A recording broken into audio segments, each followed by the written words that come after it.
I'm R.A. Schwartz along with Rachel Galligan, and welcome to the Winsidr Show where it's all about the W. Our next guest is kind of a big deal. Emmy Award-winning journalist and New York Times best-selling author. She spent 7 years as a columnist and feature writer for ESPNW, ESPN.com, and ESPN The Magazine. Currently working for Meadowlark Media and co-host of the podcast Off the Looking Glass. Kate Fagan.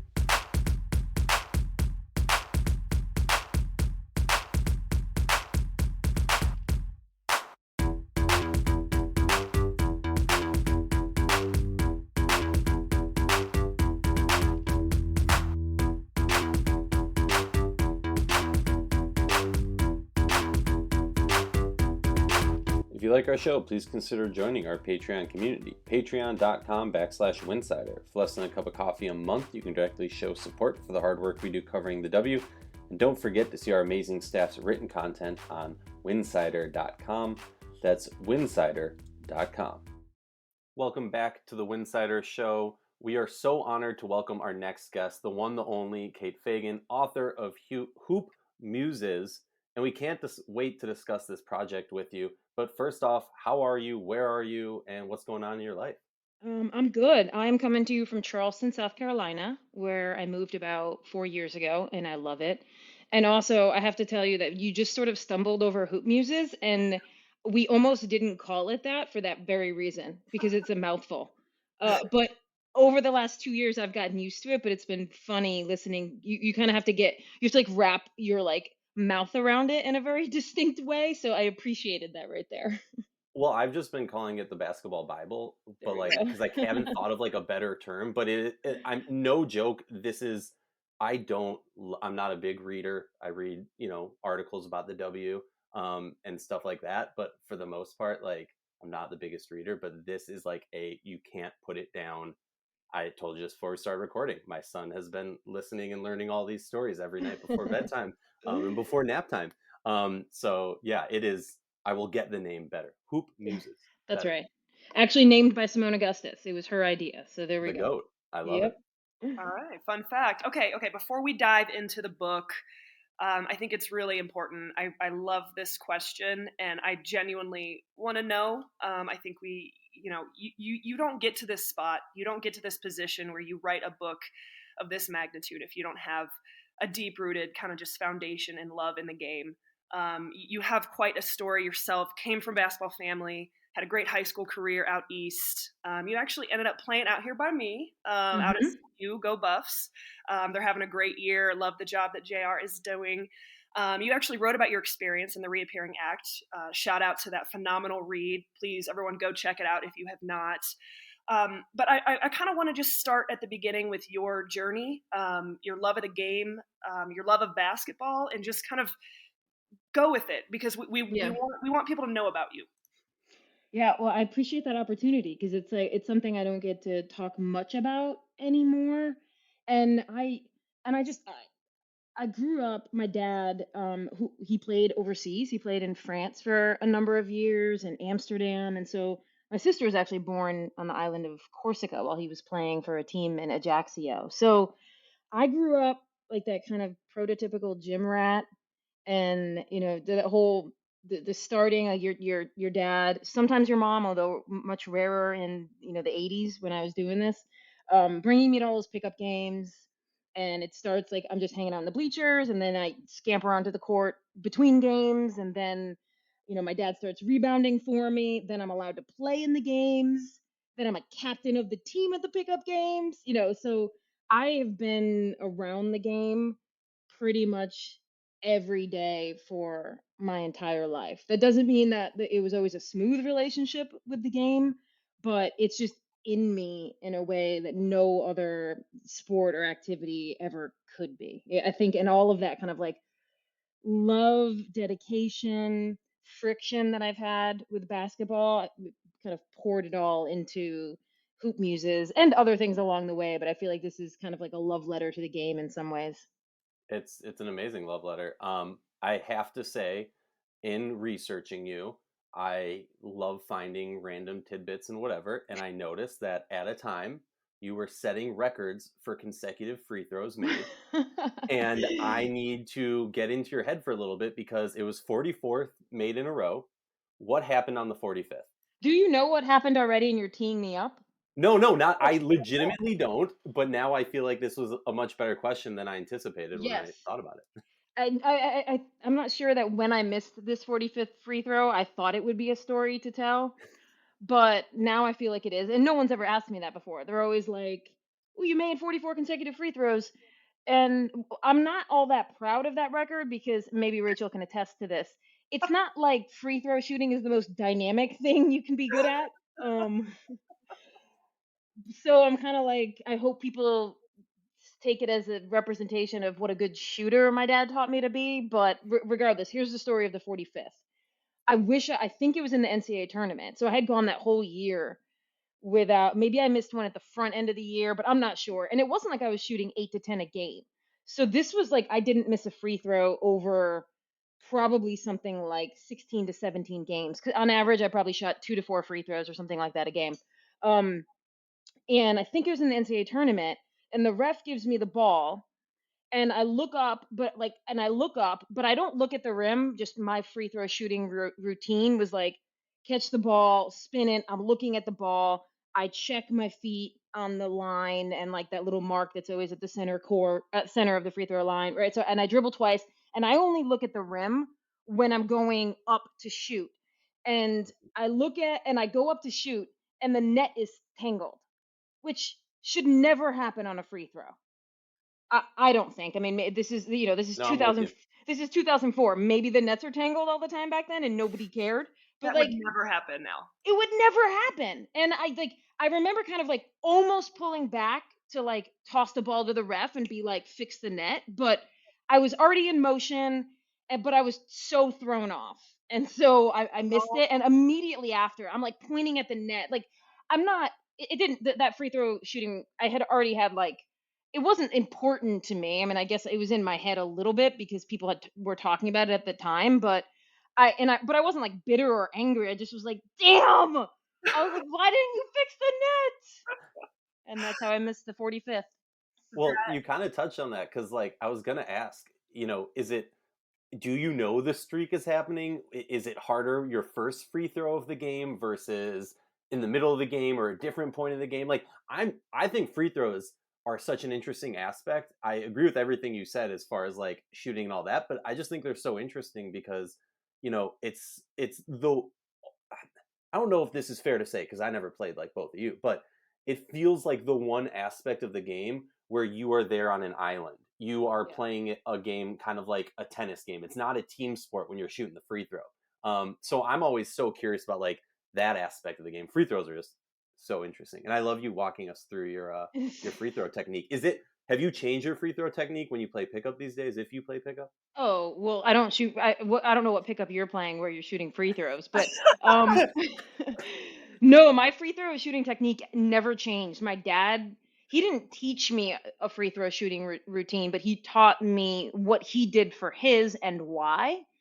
And then he showed me the mark on the court. I actually write about this in a book I wrote that came out last May called All the Colors Came Out about he was diagnosed with ALS, and it was like about our relationship both as him teaching me the game and we were so close growing up, and then me coming out as gay and like there's some distance. And anyway, so he taught me all of the and Rachel, I'm sure you have a free throw shooting routine that like is embedded in my soul. I embedded. will You be can't change it. No, you don't change Yeah. that. No, I will be 90 if I'm lucky to still be alive, and I will have the same free throw routine.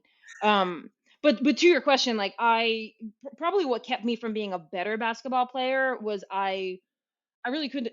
It was rare that I could just completely lose myself in the game, and maybe this makes me a better writer, but it hindered me on the core. Like I was always meta aware of everything. I was so yes, I was aware of that free throw shooting record. Not it wasn't in a way where I was like, this is so amazing and I'm so great. It was more like I've made this many in a row. So every time I stepped to the line, I was like thinking Yep. thoughts more than just the context of the game. And that was never all that helpful for me. When you turn 90, because that day will come, we're gonna have you back on the show, and you're gonna shoot 45 free throws, and we'll see how many you make. Okay. I mean, Do, now, do you and still so far play? removed from my, sorry, go ahead, Rachel. I'm not going to interrupt you again. No, you're good. You're good. We have so many questions. We're just firing away. Do you still play? Since my dad died, I haven't played because he was really the catalyst. He was playing pickup up until he was diagnosed at like age Wow. 59. And Wow. so when every time I went home, I'd play with him. And that was kind of like my routine of staying connected to playing the game. And I don't since he passed away, I haven't found a game down here. And it's specifically hard because, as you mentioned with the free throw, like my game was very predicated on outside shooting, and all the games I can find down here, because it's a really temperate climate in Charleston, like we got a lot of pickleball, is everybody's playing outside. And Rachel, I'm not a good outside basketball player. I certainly did it growing up, but like I just like you take away key weapons when you're playing outside because it's rare. You have like a great outdoor hoop and a great outdoor ball and no weather elements. So maybe my pride is keeping me from playing more frequently. This, this is I love it, but also the pickleball line got me. Yeah. Yeah, Uh, they repaved the court out here with pickleball lines, and I was like, how? I can't accept it.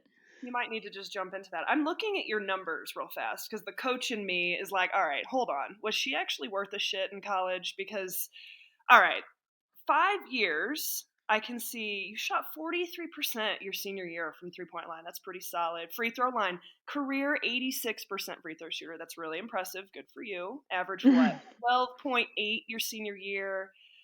Your assist to turnover ratio was solid. I mean, not bad, not bad. So yeah. Just for those who are wondering, about Fagan's stat line throughout college, there's some of her numbers. Let's transition now a little bit to the NWBL. What a phenomenal experience that you had. One that's a really unique perspective. You got to play for the Colorado Chill. One that was a franchise I think that won 2 championships before they folded, and I think it was 2007.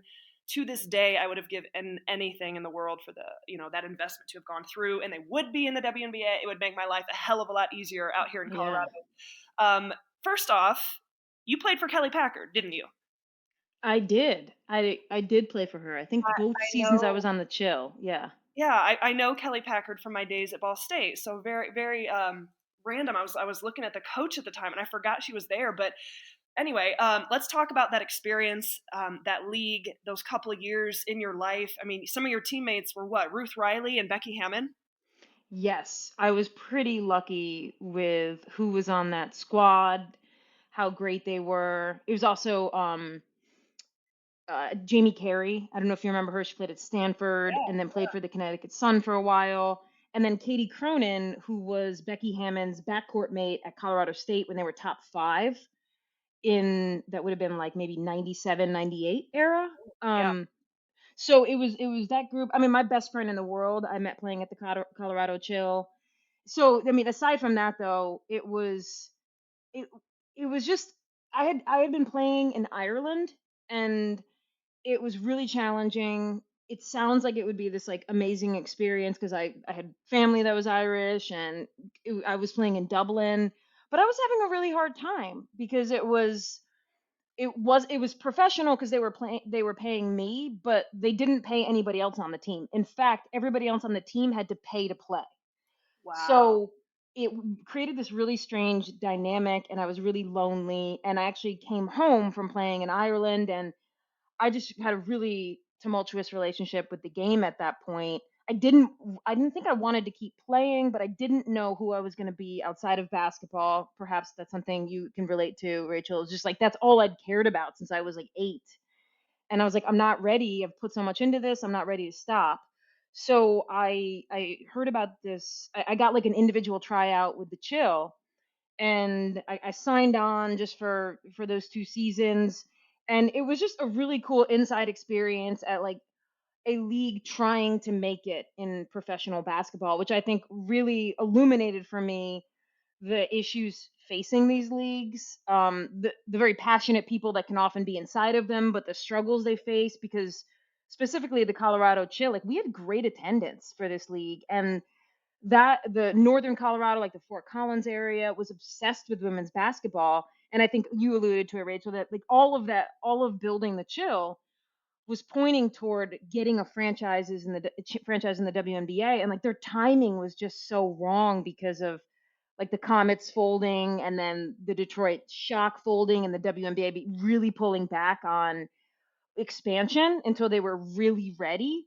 But that Colorado Chill, like that team and like the energy behind it, like they should have been a WNBA franchise. Like I wasn't good enough to play in the WNBA, but that franchise really I thought had what it needed to make it. Well, and what was that like? I mean, just like even the season, the schedule, the travel. I mean, from a resources perspective, just at that time, like just what was that like? Like how did you guys travel?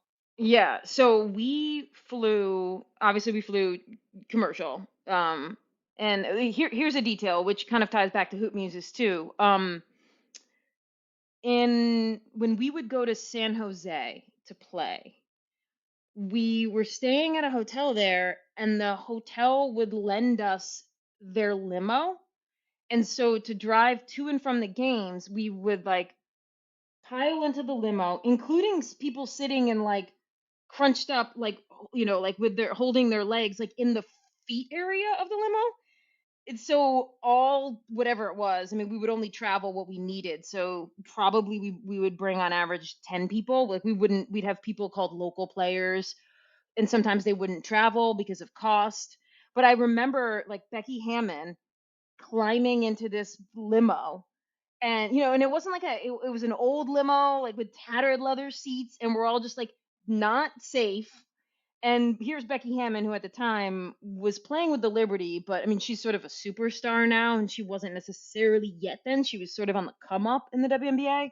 But that always stood out to me. So it was like, let that stand in as a representation for how traveling went. And that ties to Hoop Muses, because when I was researching the All American Redheads, this barnstorming team that started out of Arkansas in the 1930s. If you follow the decades that they traveled the country and played these teams, there's this one era where they travel in an airport limo.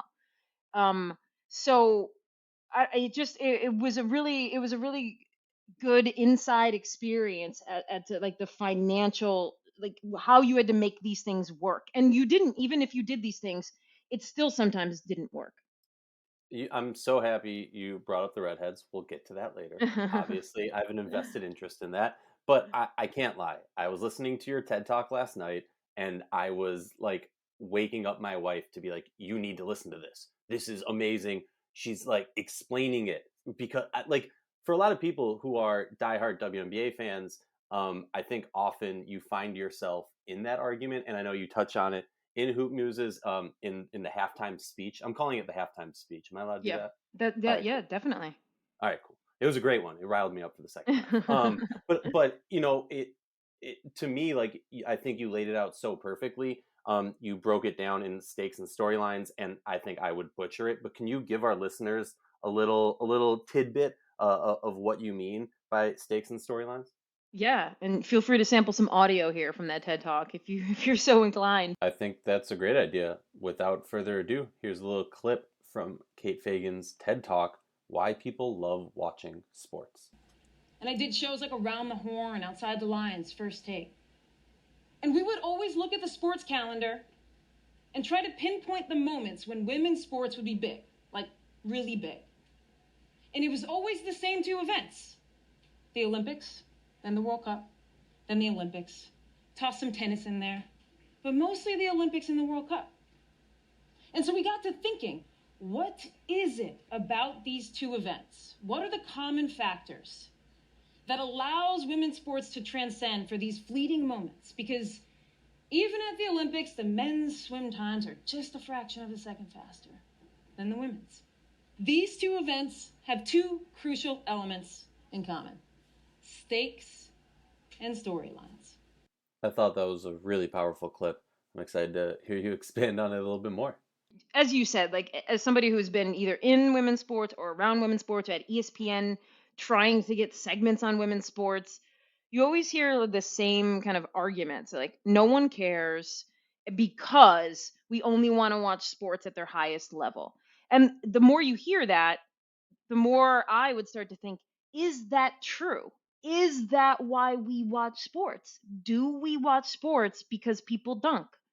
Do we watch sports because it's quote unquote being played at the highest level? And I'm not saying there's no truth to that. Like it's not that there's no truth to like the eye-popping athleticism that can exist on both sides of women's sports and men's sports, but maybe you might say more predominantly on the men's side. But fundamentally, that's not why we watch sports. And you can hold this argument up to almost anything that you might have been riveted watching. You watch it for the stakes of the game, whether that can be anything, right? Like, and you can artificially introduce stakes. Like, as I tried to say, I could say, if either of you watch Succession, you see this play out in the pilot episode of Succession, where maybe some of your listeners have seen this, where Oh Kieran yeah. Culkin is an asshole, and he decides with the family that's sitting sidelines to this family softball game to bring their son on, and they seem to be work for the family and of a lower socioeconomic status. And Kieran Culkin's like, if you can hit a home run in this family softball game, I will right now write you a check for $1 million. Okay, we have our stakes and storylines right there. The stakes are this kid can earn his family $1 million and change his family's future. And the storyline is like, here's this family that works for this billionaire, Murdoch like family. Okay, I have all I need. Like, this kid's not good at softball. This family's not good at softball. And yet that sport has just now become riveting to me. And so in that TED talk, I try to take people through like what actually makes us love sports, and how perhaps what is holding back at times the W in women's sports has nothing to do with like physiology and everything to do with the structure around our games. It's so fascinating to me. Personally, I am a very competitive person. I am deeply rooted. I'm like you. I mean, basketball has been every day for me since literally I have had a memory. And as people that cover the league, um, as independent as an independent outlet, we're looking at this firsthand, and we're looking at the lacking of coverage from major outlets. We could talk about it till the cows come home, but personally, I just want to say thank you to you for calling that out. I think that takes a lot of courage, and you can tell by your body of work and everything that you've done and every step you've made in your career. That's what you're about. Your actions speak to that. And so for me, I hope that we can get to a point, where we have competition, at the major networks, when it comes to the game. And I'm super motivated to do that. Again, working with Winsidr, Just Women's Sports, the things that we get to do every day. But again, just from us, thank you for calling that out, because it's such a key aspect of what you said in that TED Talk. Oh, well, I thank you. I appreciate that. I mean, I think having lived inside of ESPN for almost 8 years, I felt like it was imperative to speak openly about the ways ESPN has failed its women's sports. And that was something I tried to talk about internally at ESPN, but there was always kind of like everyone would just point to the fact that we put games on the air or we own rights. And that is true, and that should be commended, but it was hard to see how it was hard to overcome the concept that like just because you own, for example, the WNBA rights doesn't mean this is the best place for them if you're not going to actually put them on ESPN proper or build any infrastructure around them. Because I knew when I was at ESPN, I knew hosts of shows who wouldn't host their show if it got moved to ESPN2. And that wasn't like a diva move. It was like, let's say they had a show on ESPN proper, and then the Masters was on, and for 2 weeks they were going to be on ESPN2. They wouldn't even host the show those weeks because the audience was, I mean, I forget what the data was, but it was like maybe the audience was a fifth of ESPN. And Wow. so when you could say, like, oh, ESPN's putting X number of WNBA games on TV, I don't, as somebody who's at ESPN, I'm like, all that matters if is on ESPN proper. Well, it's better than not being on TV at all, but ESPN2's audience is a fraction of ESPN's. And so anyway, that's a separate kind of point that I think is relevant to the larger whole. But there were years, I appreciate you commending me, but there were years where I just decided I couldn't, it just felt too hard. It was too much of an uphill climb. I'm like, you know what? You know what's easier? Just talking about LeBron. It's just so much easier. Like, no Right. one gives you shit. ESPN finds it valuable. You make more money, like, right? You're more relevant. I kind of got caught up in that for a few years, and then when my dad got sick, I was like, whoa, this is not making me happy. Like I knew I wasn't doing what I set out to do, and like what made me feel like I was making some small amount of like contribution. So I've tried to return to that in the last couple years. So you've written multiple books. They're all amazing. You've won awards. Your fourth book, Hoop Muses, I got it right that time. Yes. An insider guide to pop culture and the women's game.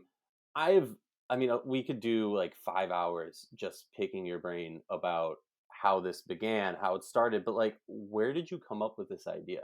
Like, I know that it might sound like a simple question, but I'm just so curious. Like, how did you come up with the idea and like what was the first step?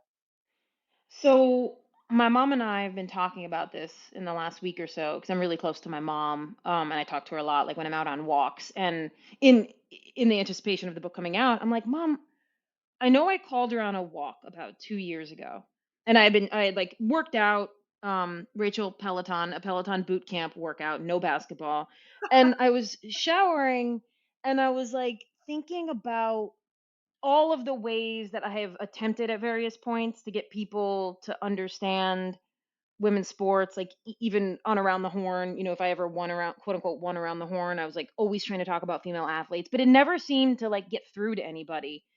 And I remember sort of thinking, let's try it. I was like, let me try it. What would be a completely different approach? And I was just thinking about doing something really joyful and fun and poppy.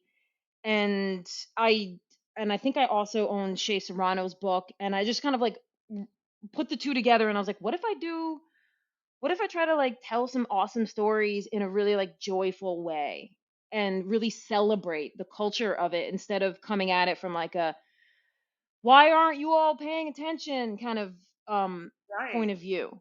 And Yeah. so I remember calling my mom and being like, what if I tried to like find an amazing illustrator and do this really cool retelling of the history, and not just the history of women's basketball because that sounds boring, but like pop culture and fashion and storytelling.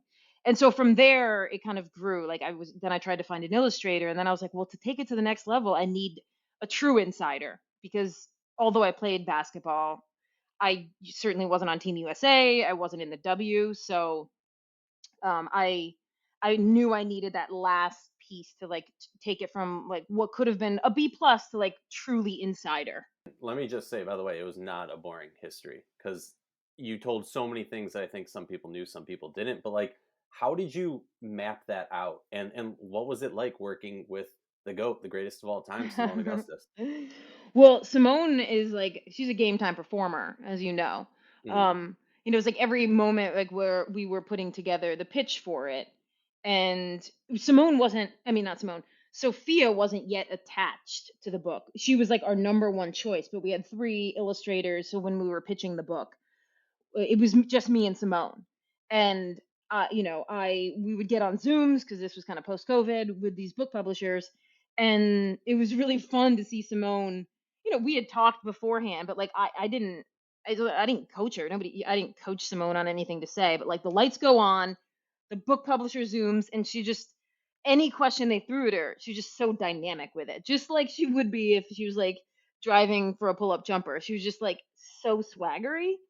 um and it was fun, like in the making of the book. It's like I'm the writer of the book. Like I didn't expect Simone to be like coming at me with like let's tell the story of 1912.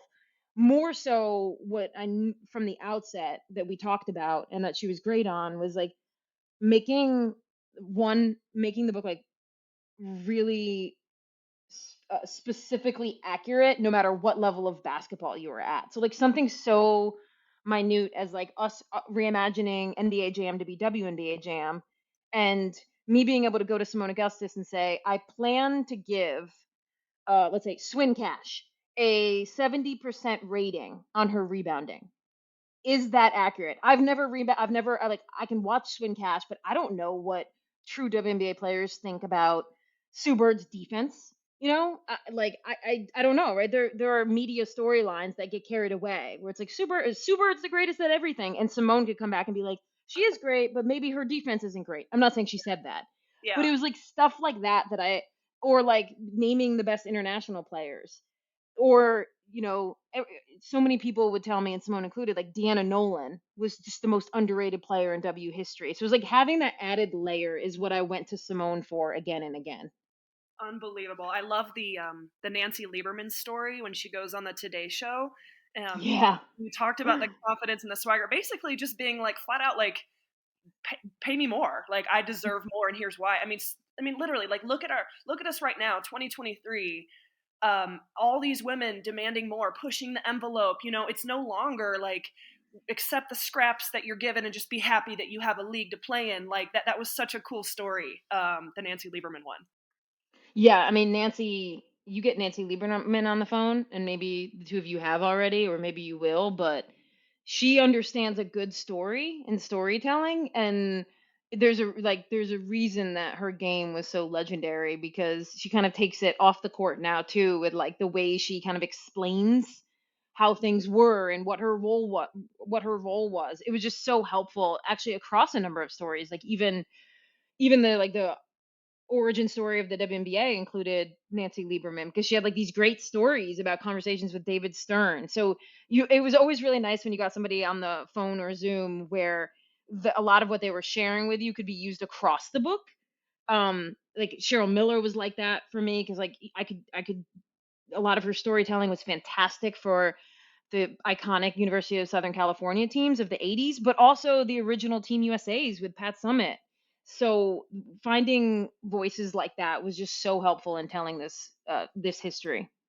I have to ask, with the WNBA jams, like who was the person who checked Simone? Because I know she's a very humble person, but Nobody, like, nobody well, checked Simone. who told her she should put her 3 point shooting that low on the sliders? Because that is wrong. Wait, That's wait, just wait. wrong. Let me go to it. The sad thing is I probably did that without anybody to check it. I love it. I love it. No, Yeah, I was like looking through this and just like laughing about like, is Maya hitting up Simone? Like, why'd you put my 3 pointer so low? yeah. What about that shot in Indiana? Come on. Um, It's so true. I mean, this book is amazing. Everyone's got to read it. And you were talking about like the different, stories that popped up from talking to different people like Nancy Lieberman. And I'm so curious, like some of the stories in the book are known, right? Like we've heard about the kiss. The details of the kiss are obviously make it more amazing. Like we all watched that live or replays of it, but to hear the backstory of it, and just kind of from one of their perspectives, I think was amazing. And there's tons of stories of like that where we've heard the story, but there's also tons of stories that we hadn't heard before. And I'm curious for you, somebody who grew up in the game, like what was one story that you had like never heard of before you started, working on this book? Well, I mean, Ari, I could go on and on about that, because that was really again, I'll bring up my mom, because I don't know how many times in the last 2 years I called her or like sent her a very long voice memo about something I had discovered. Because going into doing this book, I guess my idea was that I understood women's basketball history because I knew who Cheryl Miller, Ann Myers, Lucia. The fact that I knew Lucia Harris, I thought just meant that I was head and shoulders above anyone else in terms of understanding the history of women's basketball. So I I wasn't sure what I might uncover, but going back and really saying to myself, okay, there's no way once the game is invented in 1891, there's no, and then it immediately women start playing it because it's invented as an antidote to like boys' rowdiness during the winter and football. Is too physical, so let's develop a game that can be played in a gymnasium and is less physical, which means that when women see it, they those phys ed teachers like women can play this too. And we could talk at length about the ridiculous rules and the malleable nature of the rules for a very long time that had to do with limiting physicality and the quote unquote unhealthiness of it for women. But I was like, every decade of this, from 1900s to 1910s, like there will be women playing this game. That means that going into this, I couldn't have told you anybody from the 1900s, let alone like the 1930s, 1940s, all of that. And so all of that was new to me. And what was what was like reinforced my belief about what I talk about, whether when it comes to the media coverage and the storytelling around women's sports.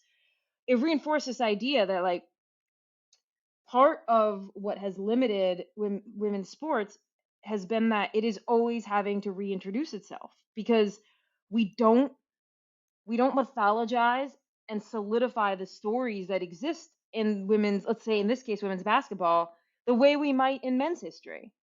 Like we're never gonna, well, those of us who pay attention, we're never gonna not know who Fog Allen is because his name is on the Kansas gym or court. I don't know which it is, right? So, but in women, in the case of women, it was like as soon as they were making history, there was no documentary, there was no like audio archival, like where people thought it was important enough to save or tell. So this thing happens where it kind of erodes as it's happening until you get to present day, and like you might be able to find one lone woman historian who thought something was important and did enough to unearth that nugget.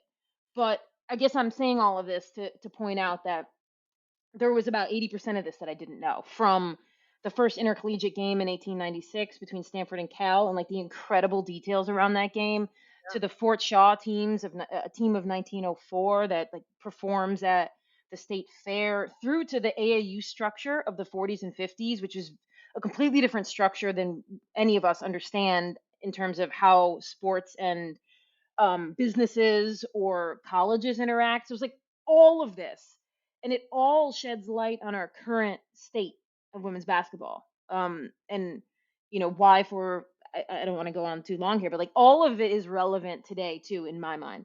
Keep going. I could listen to you Oh, all well, day. here's what I know you're kidding, but I am going to keep going Yeah, on one thing. We go, both go, play. We go. we both played in the NCAA, and it's not like I thought the NCAA like was obsessed with women's sports, but like I didn't think of it as a villain. I thought of it overall as a villain. Like everyone hates the NCAA, but the fact that I'm playing basketball in like 1999 to 2003, and I don't know the history of the fact that for almost a decade, from 1972 to 1981, the NCAA had $1 million war chest to attempt to overturn Title IX, and that the only reason they pivoted to want to oversee women's sports was because they realized they had failed in overturning Title IX, and they thought, well, if we can't overturn Title IX, we better govern women's sports so that we can ensure that as many resources as we can retain for men as possible,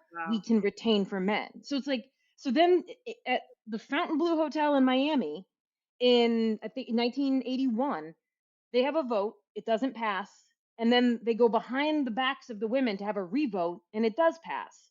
And it's a death knell for women governing women's sports. And so it's like when something happens like the COVID bubble disparities, and women have 8-pound weights and a yoga mat and men have, sprawling weight room, you look back at the history and you're like, well, no wonder they didn't ever want to govern women's sports. They just wanted to ensure that men always got more than half, as much as they could, without being sued, was always the game plan. And once you know that history, it just changes how our society treats women's sports. Well, and you said it perfectly too. Like we both have been in this space our entire life, and how much of this did we not know? Like there was no way for us to necessarily know. Like you said, unless you found the one historian or expert that happened to talk about it. I mean, until I got into the media side, which was within the last 5 years, there was so much that, and I'm still learning. I'm learning from you in this conversation right now. Clearly, this book is going to continue to learn, and everything you're saying. Yeah, I mean, a lot of chills going through me as I'm listening to you talk.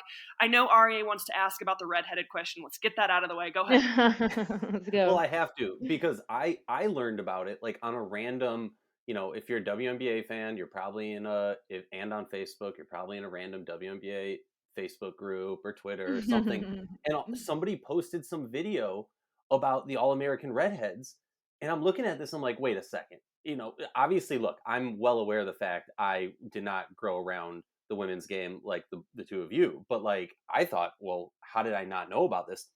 How is it possible that this existed? Me, somebody who's just a diehard redhead supporter and diehard women's basketball supporter, like two of my favorite things. How did I not know? Like, although I will say I'm a little bit sad to hear that some of the players dyed their hair red. But like, I mean, it was so cool. I remember, being young and meeting one of the female players on the Harlem Globetrotters and just thinking that was the coolest thing ever. Um, can you tell our listeners who have not gotten the book yet, who will be buying it very shortly, a little bit about the All American Redheads and why they were the greatest basketball team of all time? Well, I don't know if I agree with that last part, but I am willing to tell you that the details, right, that they were founded in 1936. And so, like, the best way to think about them, because it's, of course, as we always have to do, we have to have like our male proxy to help you understand women's sports, is like they're basically the Harlem Globetrotters, except white women dyeing their hair red is their gimmick. But like they're a barnstorming team, and they existed for I think it was like 40 years or something like that.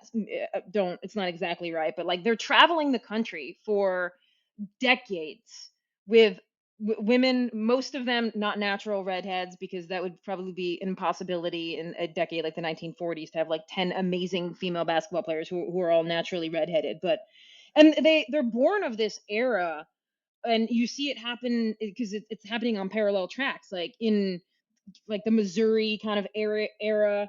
There are the it's almost like an offshoot of like the circus culture, like the Barnum kind of circus culture, where people put together these kind of barnstorming teams with gimmicks. And so they're an offshoot of that, while simultaneously similar things are happening in like Black Chicago and Black Philadelphia, where there are teams like the Coeds or the AC Roamers or the Philadelphia Tribunes, like they're also developing and barnstorming. And you can go through archives and look at the way the posters were made, and it's kind of this early iteration of like one of the women's probably 6'4", and the poster's like, "Come see the 7-footer," stuff like that. And so the redheads are kind of part of that cultural era, which really, what's fascinating to me is like it reflects our history as as a country. And when I was in college at the University of Colorado, I took this course called, and everybody wanted in on this course, America Through Baseball. And you learn all about like maybe free agency or integration and like how it reflects America. And it's this thing that men's sports gets to do, which is we get to tie our like where we were in time and our relationships and our history to men's sports. And women's sports is doing the same thing if you go back and look, but it doesn't have the luxury of allowing itself to like storytell around that or like embed itself in your DNA around that, because no one was there to capture this stuff. But like people should go, I mean, obviously we have a chapter of it in Hoop Muses, but teams like the All American Redheads and the Co-eds, like these are stories that could be scripted shows on HBO. And they never have been, and maybe someday we'll get to the point where they will be, but they're a part of this incredible lineage of how women were able to play the game and where our country was at that certain time that allowed them within certain parameters, right? Like we had to have a gimmick, or or that, and they had to be, certainly all of them had to be quote unquote all straight, and certain things, that certain parameters that existed in the country at that time. But everywhere you look, you could find a story like a barnstorming all red-headed team, just something really like kind of juicy and interesting that you might never have known about. That's a perfect segue for my next question. I mean, clearly, you've got your show Off the Looking Glass. Hoop Muses is all the rage right now. Clearly, I hope. super, super. I mean, well, obviously, there's a huge need for this. And as I said before, your work, your actions have continuously through the course of your career spoken to kind of what it is you're after. Even your decision to kind of walk away from ESPN. I mean, for women's basketball, for women's sports, ESPN is the mecca, right? So Yeah. I kind of want to know, like, now, imagine, just pretend you have unlimited resources, unlimited funding, investors, whatever. If you could do anything, what would you do? Would you continue to write books? Would you create a network? Like, if you could do anything, if you could have any goal accomplished, what would you go do? I think what I would love to do is when we make Off the Looking Glass. It's a podcast that we do sketch comedy that tries to like flip everything on its head when it comes to both the sports culture and the way a lot of times men, but also women, disparage women's sports and try to like flip all that on its head through comedy, and also tell these stories throughout history that are so, in my mind, like so dynamic that we've never heard. And I don't think this is like too outlandish of a goal, but we would love to stand that show up and be kind of like a an hour long show on whichever streamer buys the WNBA rights, because I think we are on this, specifically talking about basketball, like we are on this, um I think we're in this moment where, what do we have, 2 seasons left before the league rights are up again? And Mhm. I think that there's going to be a huge I think there's gonna be a huge shift in the W at that moment, because it won't just be the influx of money for whoever buys the rights to the W. It will also be paired with a necessity of storytelling and mythologizing of the. And I don't use that word to be like, let's just make everyone sound amazing, but I mean like truly what mythologizing is like helping us understand where we've been. And I would love to be a part of what I think is going to be that shift in the women's game coming up, because I just think I've been so inspired by writing Hoop Muses. I've always loved reading and learning about history, but I've been really blindsided in the best possible way by how many truly thrilling women have existed in history in our game, and how they deserve to have these like really cool stories told. So I guess that would kind of be the dream, would be to create a show that backfilled in a really, really entertaining, interesting, joyful way our game. Because we're like no longer at that place where we just gotta like beg people to tune in. Like we kind of have this solid foundation of the WNBA is here, right? We're good.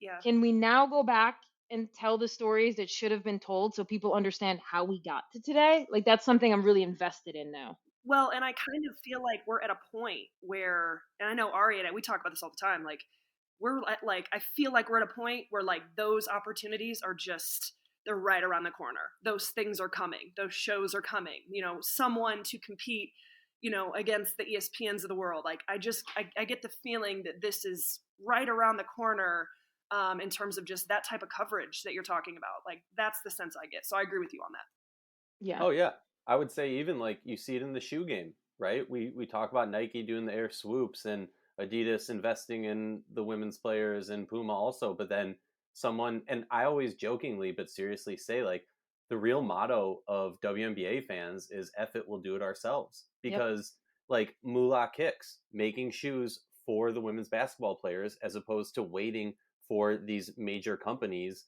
to do it the right way. Okay, well, if you're not going to do it, we're going to go do it ourselves. Shameless plug. That's how Winsidr started. Like, that's how her hoop stats started. That's how the next started in just women's sports. And I think it's been amazing to watch. Obviously, we all live in this bubble because, you know, all of the people that we talk to and our good friends, are in it with us.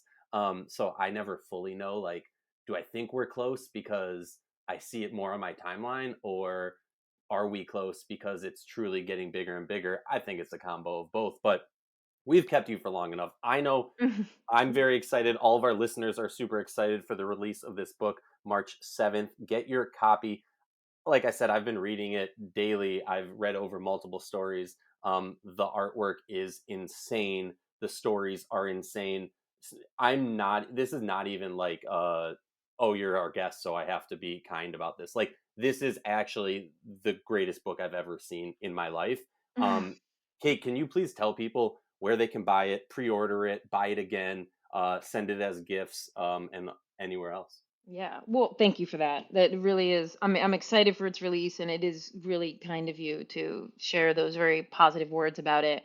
Um, so I right now in my Instagram handle, because it's impossible to tell people a link over audio, but I'm at Kate Fagan 3 on Instagram, and I have a pre-order link there because you can pre-order the book through this specific local distributor. I mean, they're a local bookshop. They may not be your local bookshop, but rest assured, it is a local bookshop. And Sophia and I have signed. Sophia created 4 bookmarks from the book, and we signed them so that anybody who pre-orders the book gets like a randomly selected bookmark. So you could pre-order the book there, and then otherwise, like wherever you get your books. I mean, obviously, I would hopefully bookshop.org is a place like Amazon, but it supports local bookshops. But if you need to buy it through Amazon, I guess I'd rather you buy it than not buy it, and that is often the easiest. But please, if you have a local bookshop, buy it there. I just want to say, like, to be completely upfront and honest, the moment I saw this was coming out, I pre-ordered it. All So right. I'm not just sitting here, blowing smoke or anything. Like, I am full It's fledged true. It's true. in support of this. We are truly, truly appreciative of your time. I know you're super busy, and thank you for sharing your wisdom and your basketball thoughts. Yeah, thank you both for having me on and for a fun conversation.